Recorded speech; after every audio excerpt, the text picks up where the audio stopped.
¿Qué tal? ¿Cómo están? Muy buenas tardes. Vamos a abrir Atlántico Noticias en este lunes 29 de marzo. El fin de semana vuelve a dejar centenares de fiestas ilegales detectadas por la policía, tanto en la calle como en locales de ocio y también en casas particulares.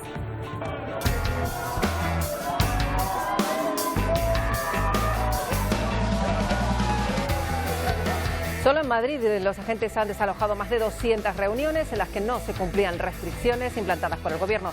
Precisamente las reuniones en las casas particulares son las que más preocupan a las autoridades sanitarias.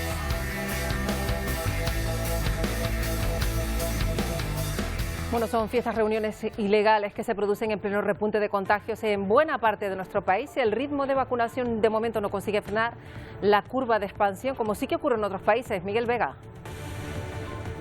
Sí, Reino Unido, Israel y Estados Unidos son los tres países en todo el mundo que han avanzado con el proceso de inmunización de su población. Esto se ha traducido en una caída muy importante de los contagios y los fallecidos. La Unión Europea espera repetir esta misma tendencia dentro de los países miembros, pero espera poder tener inmunizada al 70% de la población antes de verano. Bueno, de hecho, el objetivo de las autoridades sanitarias europeas y también españolas es que en España, por ejemplo, ocurra lo mismo que ya pasa en Gibraltar. Desde ayer no hace falta llevar mascarilla por la calle, solo se mantienen obligatorias en interiores y eso lo han logrado porque a día de hoy casi el 80% de su población está vacunada. Esto convierte al Peñón en zona prácticamente libre de COVID. Y la situación, por el contrario, va a peor en Venezuela, repuntan los casos y desde allí Nicolás Maduro ofrece intercambio de petróleo por vacunas contra la COVID, en medio de esa ola de la pandemia en ese país y de sanciones financieras que les imponen los Estados Unidos. Y seguimos también muy atentos a los avances para tratar de reflotar el gran buque que está en medio del canal de Suez. Y sí, parece que después de una semana casi ya hay algún resultado. Sí, Marta, porque se ha logrado corregir su posición en un 80%, se ha logrado reflotar, pero de forma parcial. ¿Cuánto le quedaría para volver a navegar? Pues según la compañía todavía quedan por delante tareas muy complejas y de no haber inconvenientes podría tardar de 2 a 3 días. Bueno, en solo unas horas va a arrancar uno de los juicios del año en Estados Unidos, el juicio contra Derek Chauvin, que es el policía de Minneapolis que está acusado de la muerte de George Floyd. Lo va a hacer con los procedimientos judiciales que ya se han definido. Antes, familiares y amigos se reunieron para una vigilia en honor a Floyd. La decisión ahora estará en manos de un jurado de 12 personas escogidas exhaustivamente después de un complejo proceso de selección. Y van a ver también la manifestación que tuvo lugar en La Habana. Los participantes reclaman a Estados Unidos que se acaben las sanciones impuestas contra su país. Desde hace tantos años se endurecieron durante el mandato de Trump y confían ahora en el nuevo talante de Joe Biden. Y van a ver el modo en el que 5 activistas de Femen irrumpían en un acto franquista en Madrid. Protestan porque se hubiera permitido esa reunión de enaltecimiento del franquismo. La acción derivó en enfrentamientos verbales entre ambos grupos.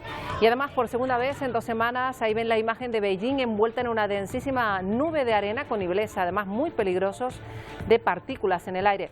Todo producto de una tormenta de arena que ha provocado el viento. Luego le contamos por qué.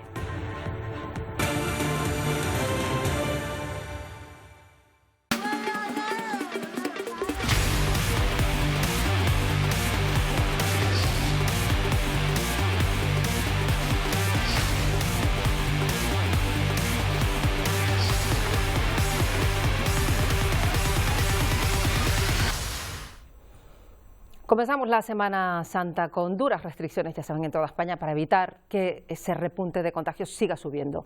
Hay varias comunidades autónomas que encadenan varios días con la incidencia acumulada al alza. España encara otra Semana Santa atípica y marcada por la pandemia.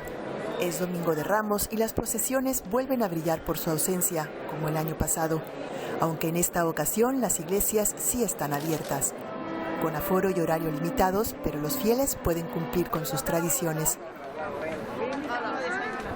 Todas las comunidades, excepto Baleares y Canarias, se mantienen cerradas hasta el próximo 9 de abril. Los casos de coronavirus siguen la tendencia ascendente de los últimos días en varias zonas del país y miles de agentes se encargan de vigilar los perímetros regionales para evitar desplazamientos injustificados y más contagios. También controles en estaciones de trenes y aeropuertos. Cataluña, Madrid, Andalucía o el País Vasco son algunas de las comunidades donde la incidencia del virus sigue en aumento. En el otro lado de la balanza, el ritmo de contagios continúa ligeramente a la baja en Asturias, Navarra, Aragón o la Comunidad Valenciana.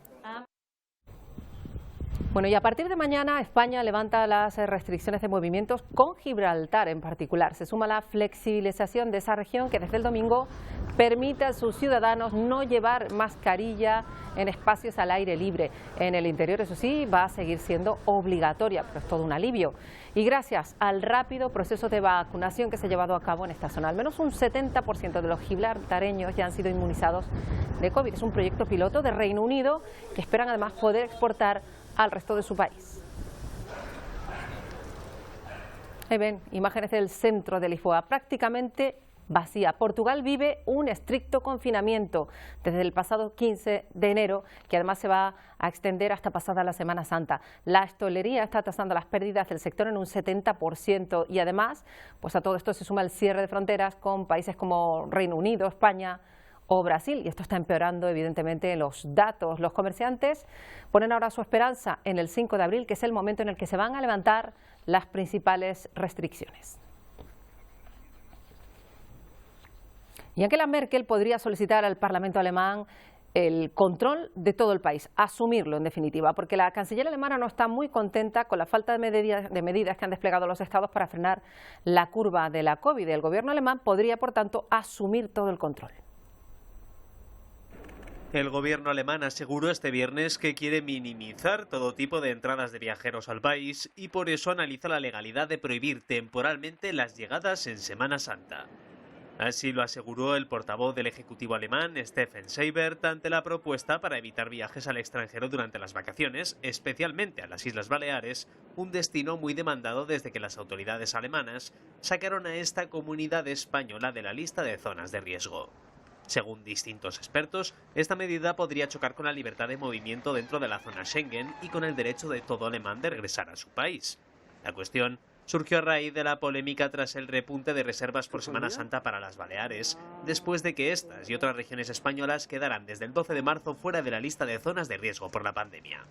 Por el momento, el gobierno alemán va a obligar a partir del martes a todos los viajeros que ingresen en el país, independientemente del lugar de procedencia del viajero, a presentar una prueba negativa de COVID-19. Hasta ahora, esta exigencia regía para los viajeros desde zonas denominadas de alta incidencia o con presencia de variantes del coronavirus. También los contagios en Francia siguen imparables. El país ha notificado en la última jornada más de 37.000 infecciones. También aumenta el número de pacientes que se encuentran en las unidades de críticos, casi 4.900 personas. El total de ingresados supera ya las 27.000 personas. Por eso el gobierno ha intensificado ya los controles de policía por todo el país. Desde hace 2 semanas, París y otras 17 regiones más mantienen toque de queda a las 7 y movilidad severa. Limitación severa de la movilidad.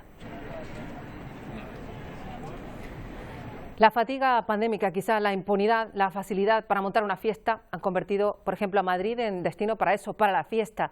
Esto atrae a jóvenes hasta de otros países, en particular de ahí de Francia, pero las reuniones no permitidas, saltándose las recomendaciones, se producen en todos los puntos de España, especialmente los fines de semana.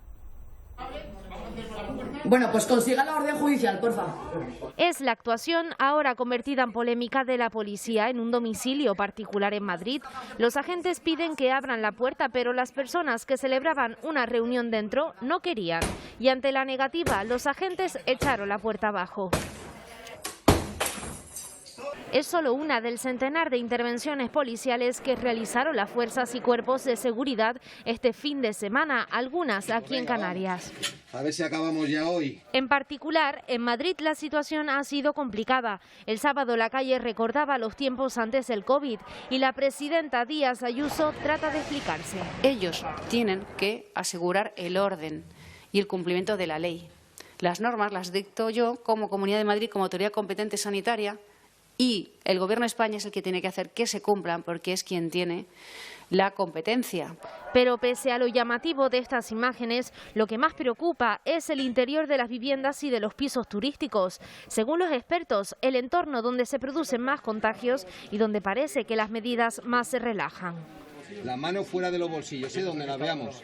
Bueno, eso era Madrid, pero esto es Brasil, el grupo de intervención policial de élite de Sao Paulo, que tuvo que entrar también en otra de las innumerables fiestas clandestinas que cada noche se celebran en la ciudad. En esta ocasión, medio centenar de chicos, ahí los ven, estaban en ese local.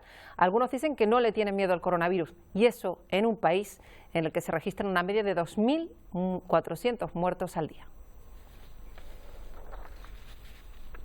Bueno, vamos a hablar de la situación que se vive en esta Semana Santa con José Jonay Ojeda, el especialista en medicina preventiva, salud pública, es portavoz también de la Sociedad Española de Salud Pública y Administración Sanitaria. Señor Ojeda, bienvenido. Hola, ¿qué tal? Buenos días. Si le parece, empezamos por todas estas fiestas que hemos visto este fin de semana, se acumulan a las de días anteriores. ¿Qué es lo que está pasando a su juicio para que la gente haya dejado de tenerle miedo o desafíe de esta manera las normas?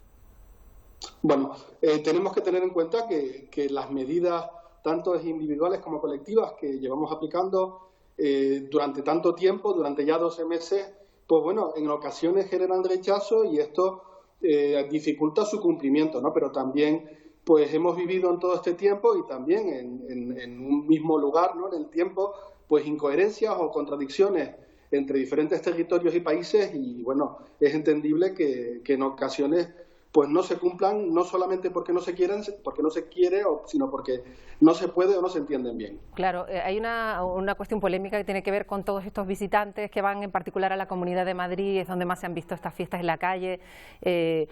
¿Sería conveniente controlar este problema en particular? ¿Es posible, dadas las normas que hay ahora en España?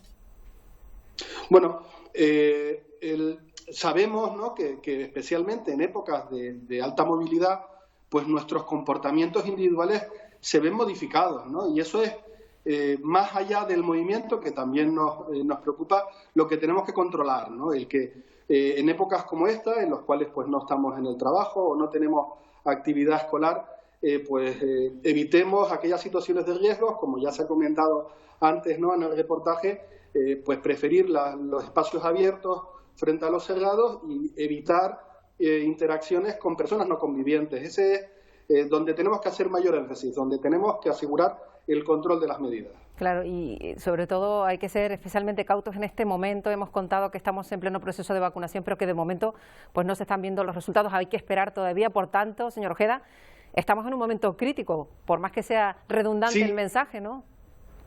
Es verdad, parece que llevamos estando en un momento crítico mucho tiempo, ¿no? Y es verdad que ahora justo pues empezamos a observar algún pequeño efecto, ¿no?, de la vacunación, especialmente, por ejemplo, en las personas mayores que viven en residencias, pero nos sigue quedando mucha población por vacunar.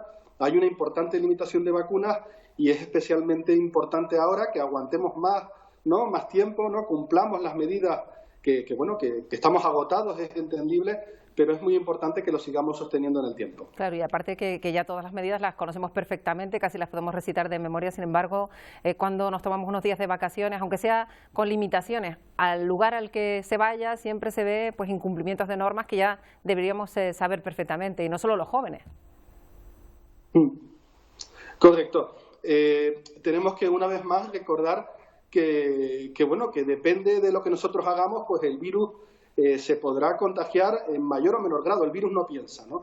De alguna forma somos nosotros los que con nuestro comportamiento pues facilitamos que se pueda contagiar con mayor o menor facilidad, ¿no? Recordemos que pues como todavía hay un número muy importante de personas en España que están susceptibles, ¿no?, que pueden ser contagiadas, pues tenemos que tener más cuidado durante estos próximos meses hasta que efectivamente esa protección de la población, que es ahora mismo pues nuestra mayor esperanza, pues llega a un porcentaje lo suficientemente alto. Claro, tenemos el ejemplo de lo que está ocurriendo en Reino Unido, que nos da la esperanza de que la cuestión pueda mejorar a medida que la población vacunada sea mayor, ¿no? Claro, esa es la salida, ¿no? Recordemos que seguimos en un momento muy delicado, ¿no? Hay posibilidad de que las nuevas variantes, la denominada británica, pues pueda hacer que las cifras empeoren.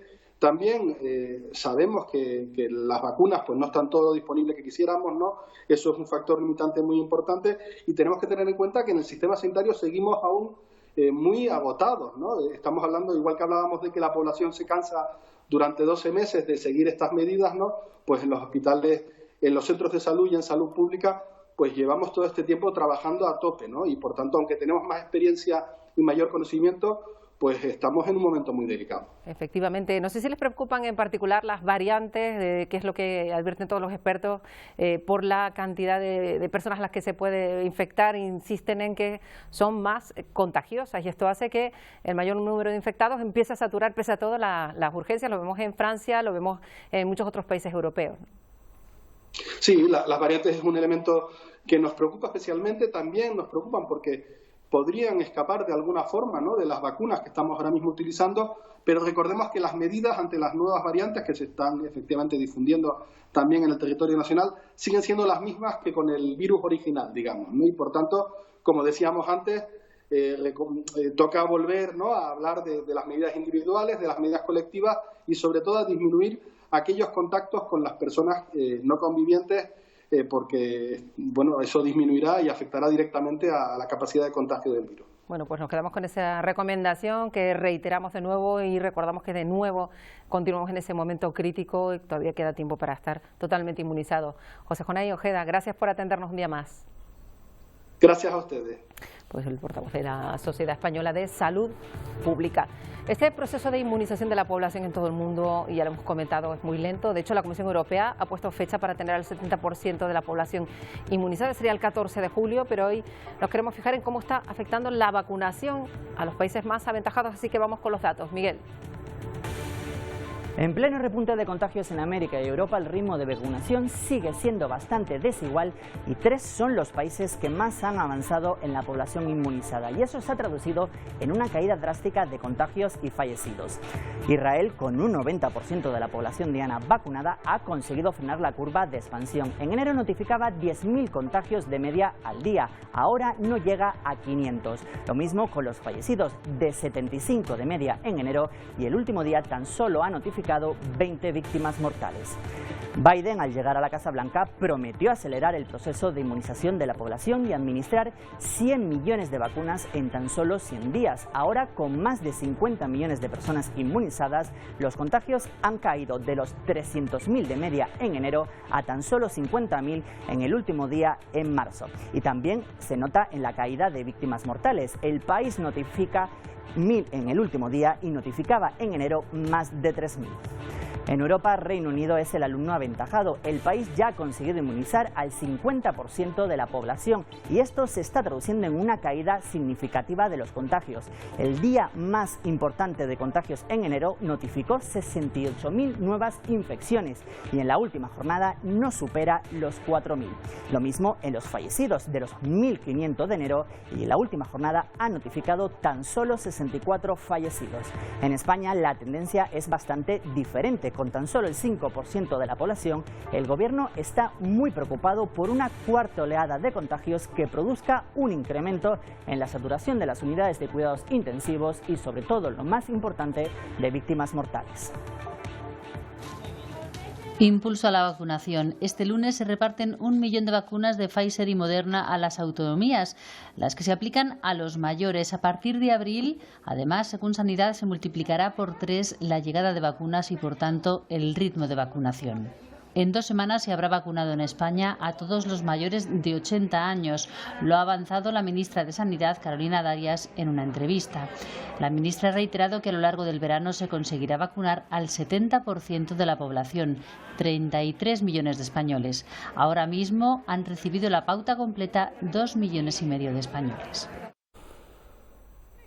Y también en relación a la vacunación, las madres lactantes que han recibido la vacuna de Pfizer y Moderna han generado anticuerpos protectores frente a la COVID que transmiten a través de la lactancia a sus bebés. Lo revela un estudio pionero en España.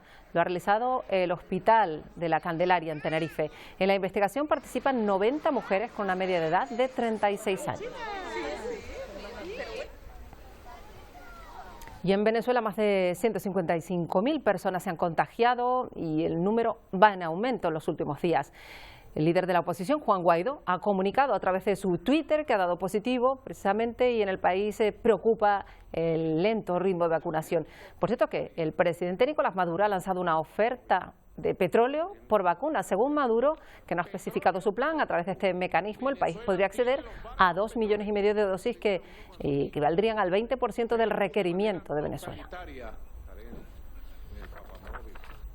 Petróleo por vacuna, estamos listos y preparados, petróleo por vacuna, pero no le vamos a mendigar a nadie. Venezuela no se le arrodilla a nadie en este mundo. Tenemos dignidad y tenemos recursos. Bueno, el mejor ejemplo de que hay que tener mucho cuidado pese a que haya un buen índice de vacunación es lo que pasa en Chile. La saturación de las urgencias es tal que han tenido que recurrir de nuevo a un confinamiento severo. Con más de 144.000 contagios, marzo está al límite de convertirse en el peor mes desde el inicio de la pandemia. Por tercer día consecutivo se superó los 7.000 casos nuevos, una tendencia que se mantiene al alza. El rebrote de la pandemia ha aumentado el número de contagiados y más personas han debido ser hospitalizadas, lo que está exigiendo hasta el límite de sus capacidades al personal y a nuestro sistema de salud.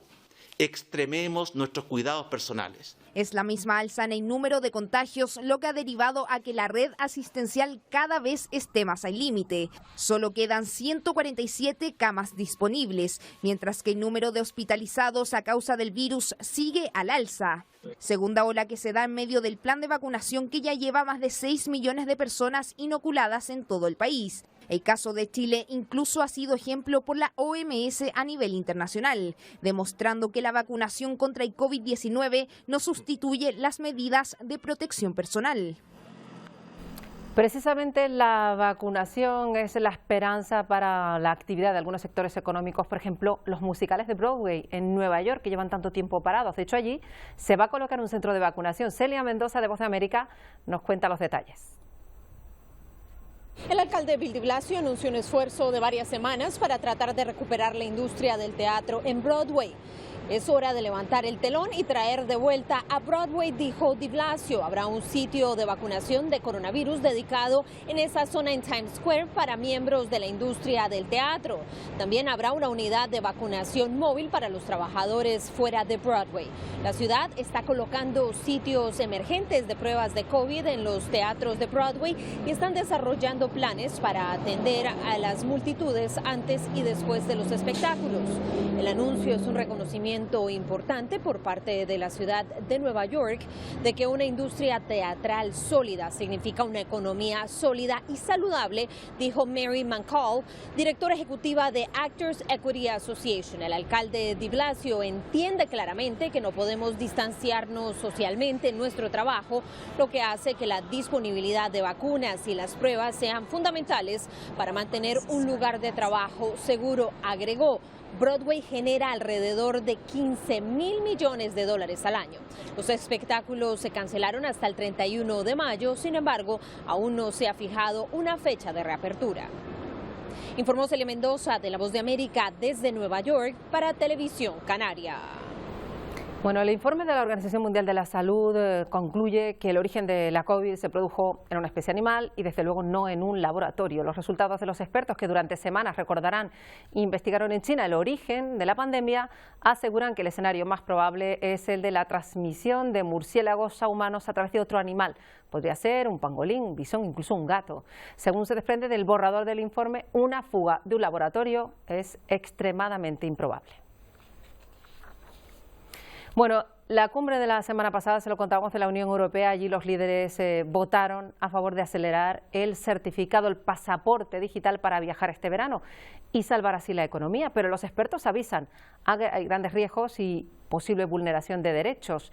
Pese a tantas dudas, el Pleno del Parlamento Europeo votó a favor de aplicar ese procedimiento de urgencia para que esté aprobado en solo 3 meses. Ya ven, el objetivo es salvar el verano turístico, un asunto que importa mucho a España y a Canarias en particular, por nuestra dependencia del turismo, pero que, como ven, sigue despertando muchísimas reservas.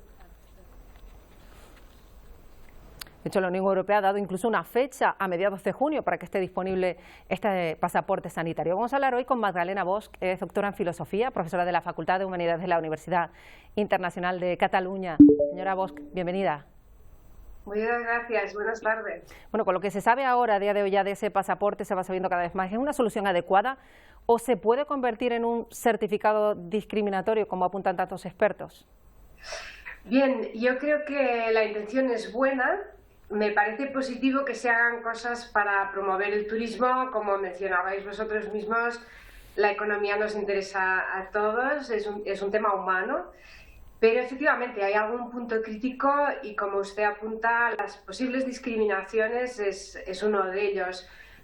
Personalmente creo que hay que revisarlo bien y creo que hay que, sobre todo, aclarar también muy bien qué es lo que se certifica con este pasaporte y también asegurar que el uso que se vaya a hacer de este documento sea el que se espera, el que será el legal y que se puedan evitar otros usos que incurrieran en mayores discriminaciones, ¿no? Sobre todo, señora Bosch, porque si analizamos lo que se ha propuesto, el pasaporte, claro, incluiría el hecho de si una persona está vacunada o no, pero también si ha pasado una PCR o no. Por tanto, estar vacunado o no no será definitivo para viajar, con lo cual tampoco se entiende mucho el hecho de que se haga el pasaporte, ¿no?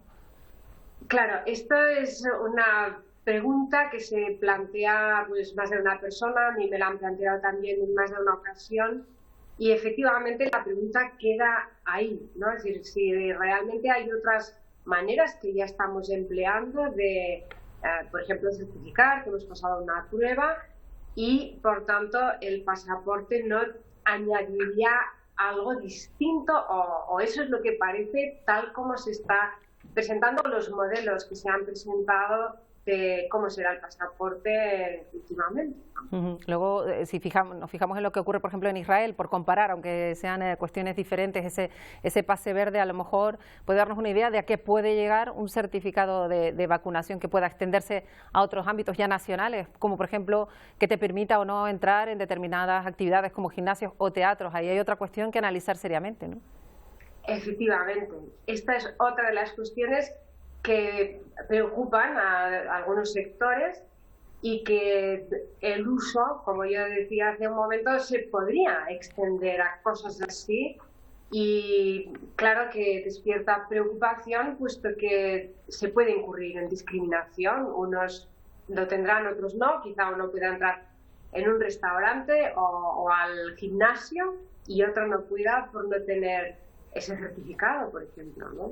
En cualquier caso, en estos 3 meses imaginamos que habrá revisiones constantes de aquí a que se logre un documento que va a afectar a tantos países de la Unión Europea. Imaginamos que habrá muchas cuestiones que perfilar todavía de aquí a que se ponga en marcha, ¿no? Esperemos que sí, esperemos que sí. En mi opinión, creo que lo primero que hay que aclarar muy bien es qué se está certificando.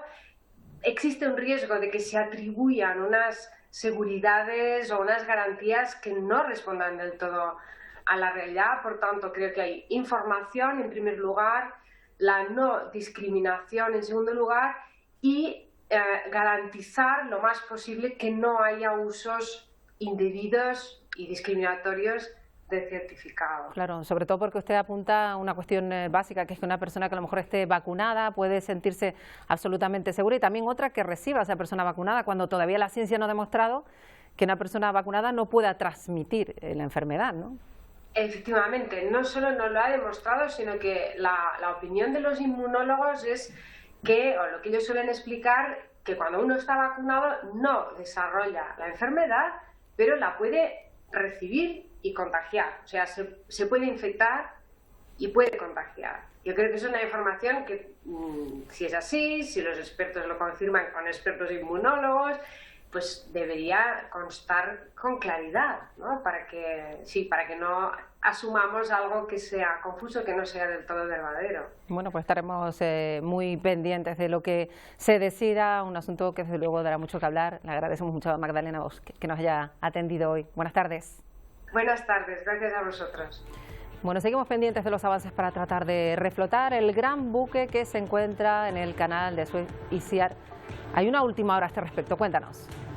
Sí, Marta, porque al principio comentábamos que todavía la parte de trasera, la parte de proa continuaba atascada. Pues bien, el barco se ha balanceado de regreso debido a las condiciones de viento, marea y también su proa, como decimos, no está completamente despejada. Esta mañana conocíamos la noticia de última hora que habrían logrado corregir su posición en un 80%, que habrían logrado desatascar esa parte trasera en al menos, ya que antes pues había unos 4 metros de distancia desde la orilla hasta la proa, pues bien, se habría despejado 102 metros, pero como decimos, noticia de última hora, el buque habría en un balanceo de regreso debido a las condiciones de viento y mar, habría regresado a su posición inicial. Esta mañana el Sisi, presidente de Egipto, aseguraba que era el final de la crisis, pero como vemos hay imprevistos, habrían convenientes. La compañía ya habría asegurado que se iba a tardar de unos 2 a 3 días en que volviera a navegar, pero como vemos este proceso podría aún alargarse aún más. No se trata desde luego de una operación cualquiera, ya ven de nuevo ese inconveniente, ha vuelto a la posición inicial, con lo cual continúa atascado en medio del canal de Suez. Vamos a Colombia porque allí en Neira llevan más de 2 días tratando de rescatar a 11 personas. 11 mineros quedaron atrapados en una mina de oro como consecuencia de la crecida del río Cauca. La búsqueda se lleva a cabo con enormes dificultades debido a la tierra que obstruye la entrada de la mina y la cantidad de agua que se acumula en el socavón. La familia, los vecinos de la zona reclaman que se envíe maquinaria especializada para agilizar los trabajos de rescate. 5 heridos y 950 evacuados tras un incendio. Es una refinería de petróleo en Indramayu, en la provincia de Java Occidental. Esto es Indonesia. Según la empresa Pertamina, el incendio se produjo después de la medianoche durante una tormenta. Todavía no se sabe qué fue lo que ha provocado este enorme incendio en el tanque de almacenamiento. Y ahí ven, son imágenes de Turquía. El colapso de una carretera tuvo que ser cerrada al tráfico en varios sentidos, en ambos sentidos, queremos decir, a pesar de la espectacularidad del derrumbe. Como pueden ver en estas imágenes grabadas desde un dron, no hay heridos. Las autoridades están investigando las causas.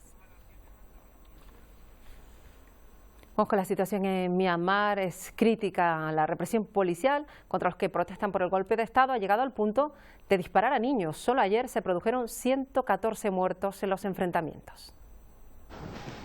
Sábado 27 de marzo, mientras la Junta Militar de Myanmar celebra el Día de las Fuerzas Armadas, la población sufre la pérdida incesante de manifestantes, familiares o amigos. Las protestas son inapropiadas, dice el líder de la Junta. Solo este domingo y a manos de los militares han fallecido 114 personas, la jornada más sangrienta desde el inicio del golpe el pasado 1 de febrero.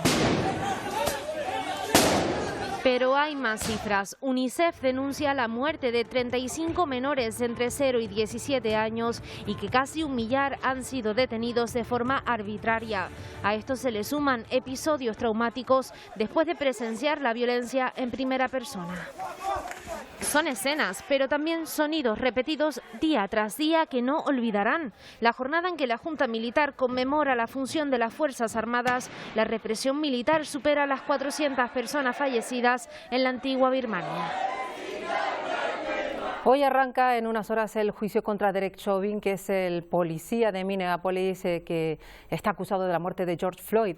Va a hacerse ese arranque del juicio con los procedimientos judiciales que se abren hoy. Antes, la familia, los amigos de Floyd se reunieron para esta vigilia en su honor, con oraciones, con música de gospel, junto a varios líderes religiosos.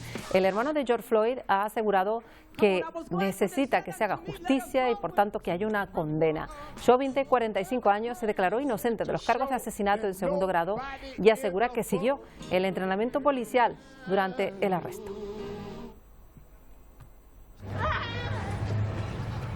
Y este es el momento del arresto de una mujer por parte de la policía local. Esto es Tulum, en el Caribe mexicano. La joven pedía auxilio. Uno de los agentes ejercía pues esa manera de detener, ejercer presión sobre el cuerpo con la rodilla. Durante la detención, la mujer murió supuestamente por esta acción policial. La Fiscalía General del Estado asegura que ya han abierto un expediente para conocer lo ocurrido. El día a día, en las últimas semanas, en la frontera entre Ciudad Juárez, en México, y El Paso, en Texas, es un ir y venir de personas que tratan de llegar a Estados Unidos y luego los expulsan hacia México y pues van llegando los que son denegados. Sin embargo, en ese puente internacional incluso llegan a celebrarse bodas. Es el puente internacional Paso del Norte, que se ha convertido en el lugar clave del flujo migratorio entre ambos países. Por este lugar entregan menores mexicanos deportados al Instituto Nacional de Migración. También aquí expulsan migrantes todos los días tras ser detenidos cruzando de manera ilegal. Pero también este puente es utilizado por parejas que deciden casarse. En esta boda internacional, la joven mujer es mexicana y el ahora esposo estadounidense. ¿Están ustedes preparados? Hoy es un día muy especial, el día de su matrimonio. Por eso, este cruce internacional, el Paso del Norte, se ha convertido en el de mayor flujo migratorio las últimas semanas. Apenas en 10 días por aquí han expulsado a más de 1.500 migrantes centroamericanos que entraron a Estados Unidos por la frontera de Tamaulipas. Bueno, durante la administración Trump, Estados Unidos vio cómo endurecían el embargo comercial contra Cuba. Ahora con Biden en la Casa Blanca, los cubanos esperan que el bloqueo cese. Es lo que han pedido, de hecho, con una caravana de coches, de motos, de bicicletas por el paseo marítimo de La Habana. Esta manifestación se suma a las más de 50 que se han celebrado en otras ciudades del mundo para pedir que se levante un embargo que dure ya 60 años. Esto ocurrió en Madrid. 5 activistas defienden y irrumpen en un acto franquista que se estaba celebrando en el Arco del Triunfo en Madrid, una acción que acabó en un intercambio de insultos entre ambos grupos. Las activistas fueron apartadas por la policía, luego identificadas. Los concentrados portaban banderas preconstitucionales y banderolas con la imagen de Franco. No cambiamos de asunto, les hablamos de la ficción y la realidad de la situación en Venezuela, que se da la mano en una novela. Se titula Lo quiero preso, ha sido escrita por Alejandro Rebolledo. Vigilado, perseguido y exiliado. Lo quiero preso es la novela del escritor Alejandro Rebolledo. Armando Reyes es un personaje que narra cómo se dedicó a la lucha contra la delincuencia organizada transnacional. Entre el peligro, las carencias y la clandestinidad, el protagonista busca evadir la orden de captura dada por un dictador. Pero en su trayecto de su salida de Venezuela se da cuenta cómo la tragedia es aún superior o mayor de lo que está sufriendo nuestro pueblo y lo deja plasmado, pero sigue trabajando desde el exilio. Saltamos de las hojas del destierro para hablar del TPS, el beneficio migratorio que les dará a los venezolanos la posibilidad de residir y trabajar legalmente en Estados Unidos. Para la comunidad venezolana es un gran paso de mucha alegría. Hay muchos venezolanos, un alivio para muchas familias y digamos que a nosotros nos alegra mucho que podamos, poder trabajar y contribuir a la sociedad americana. El doctor destacó que la pandemia ha intensificado el poder que amasa la delincuencia organizada en la región. Un gran negocio con el contrabando de medicinas, con la falsificación, con la sobrefacturación y subfacturación. Regresemos a la cruzada de Armando Reyes, que tendrá a más de uno con la adrenalina en el pulso y que se alimenta de las vivencias y quimeras del experto en delincuencia organizada transnacional. Alonso Castillo, Voz de América, Miami. China decretó alerta amarilla por tormentas de arena. Fíjense cómo estaba la situación en el norte del país, en la zona fronteriza con Mongolia. La visibilidad muy reducida, a menos de 1000 metros, y un ambiente, ahí ven, absolutamente naranja por estas tormentas de arena. No dejamos China. Ese país quiere convertirse en un referente en la producción de obras de arte de chocolate. Van a verlo. A primera vista, uno podría pensar que estos artefactos antiguos deberían ocupar las estanterías de un museo. Porcelana Sanchai de la dinastía Tang, utensilios de bronce, relojes con cuenta atrás programada. Pero una mirada más detallada nos ayudará a comprender que se trata de los utensilios necesarios para hacer y fundir chocolate. Esculpimos figurillas con chocolate. El chocolate se funde con facilidad, así que a veces lo barnizamos o dibujamos sobre su superficie. El chocolate no es originario de China, pero queremos mostrar al mundo que China también tiene talento a la hora de trabajar con este ingrediente. Por eso utilizamos para nuestro trabajo encima de bronces, bordados y porcelana de la dinastía Tang, para darle un toque de sofisticación. Han cuenta además con experiencia y reconocimiento internacional. En 2015 resultó ganador en la categoría de chocolate del concurso de tartas de Japón gracias a su obra, en la que rendía tributo a la ópera de Beijing y a las peonías, la flor nacional de China. La tradición del chocolate en China es bastante reciente en comparación con la de Europa y América, pero Han espera que gracias a su trabajo y a sus estudiantes algún día pueda convertirse en un auténtico referente en el refinado y exclusivo exclusivo arte del chocolate en China. Bueno, nos vamos ya, lo hacemos con música, con la inyección de optimismo que ha supuesto el primer concierto de Love of Lesbian en Barcelona. 5.000 personas que han podido asistir a este evento, que es fundamental para un sector duramente golpeado por la pandemia. Con música en directo, que sonó en el Palau Sant Jordi, nos vamos. Hasta mañana, pasen una feliz tarde.